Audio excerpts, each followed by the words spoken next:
प्रकृति की पूजा, परंपरा की खुशबू और नए साल की शुरुआत। झारखंड का सबसे बड़ा आदिवासी पर्व सरहुल। सरहुल इस बार 21 मार्च को मनाया जाएगा और राजधानी रांची में इसकी तैयारी अभी से जोरों पर है। नमस्कार, आप देख रहे हैं बवाल न्यूज। मैं संजय मुंडा। झारखंड की पहचान उसकी समृद्ध आदिवासी संस्कृति से होती है और उसी संस्कृति का प्रतीक सरहुल है। सरहुल शब्द दो शब्दों से मिलकर बना है। सार यानी सखुआ फूल और हूल यानी क्रांति, यानी सखुआ फूलों की क्रांति का त्योहार। यह पर्व न केवल झारखंड बल्कि छत्तीसगढ़, उड़ीसा और मध्य प्रदेश के आदिवासी समुदाय में भी पूरे उत्साह और श्रद्धा के साथ मनाया जाता है। आदिवासी समाज इसे नए साल की शुरुआत के रूप में भी मनाते हैं। इस दौरान गांव के पहान सरना स्थल पर पूजा करते हैं और गांव की समृद्धि, अच्छी फसल और अच्छी सुख शांति की कामना करते हैं। वहीं राजधानी रांची के सिरमटोली इलाके में भी सरहुल की तैयारी शुरू हो चुकी है। साफ सफाई, आयोजन की व्यवस्थाएं और लोगों की सुरक्षा को ध्यान में रखते हुए प्रशासन और समितियां लगातार तैयारी में जुटी हुई है। केंद्रीय सरना समिति के संगठन सचिव ने क्या कहा, सुनिए। अनिल कुमार भगत, केंद्रीय सरना समिति का मैं संगठन सचिव हूँ।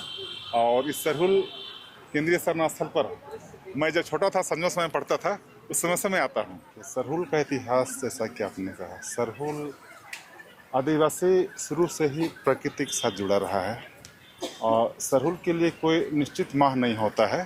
ठीक है, जैसे से आदिवासी का बसाहट हुआ, वो प्रकृति के बीच अपना उपस्थिति को दर्शाता है। ये जो माह होता है, इसी माह ये साल का जो वृक्ष होता है, और जितने भी वृक्ष होते हैं सभी के पत्ते झड़ जाते हैं और इसी माह सभी वृक्षों में नए पत्ते आते हैं। और इंसान चूंकि वो आस्था से जुड़ा हुआ चीज़ है, व्यक्ति है, हर चीज़ में वो अपने ईश्वर को खोजता है। तो चूंकि ये सरहुल, ये साल का जो वृक्ष, इस पर जो फूल आता है, क्योंकि इंसान जब पूजा करता है तो वो फूल जरूर चढ़ाता है, ईश्वर के प्रति आस्था रखता है।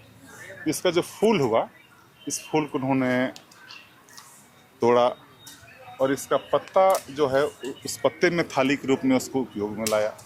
और धरती को माँ के रूप में हम लोग शुरू से ही मानते हैं और धरती और इस सूर्य दोनों को वो एक माता पिता के रूप में देखते हैं और बहुत ही सहज रूप में उसको उन्होंने बिना किसी की अगुवाई में अपने स्वतः उन्होंने पूजा अपना शुरू की। और धीरे धीरे इस तरह जब कारवां बढ़ता गया, लोगों की जनसंख्या बढ़ती गई और सब एकजुट होते गए और इसका शुरुआत होता गया। और रही बात शुरुआत, तो सबसे पहले हम लोग के जो आदिवासी समाज के सबसे एक शिक्षित अगुआ थे, जिसको हम लोग बोलते हैं पंखराज कार्तिक बाबा, उन्हीं के द्वारा सरहुल शोभा यात्रा का शुरुआत किया गया था। वो हतमा से शुरुआत किया गया था और हतमा से सब संगठित होकर यहाँ आने का एक शुरुआत की है। सरहुल सिर्फ एक त्योहार नहीं बल्कि प्रकृति के प्रति आस्था, संस्कृति की पहचान और समाज की एकता का प्रतीक है। और अब बस इंतजार है उस पल का जब सखुआ के फूलों के साथ झूम उठेंगे पूरे झारखंड के लोग।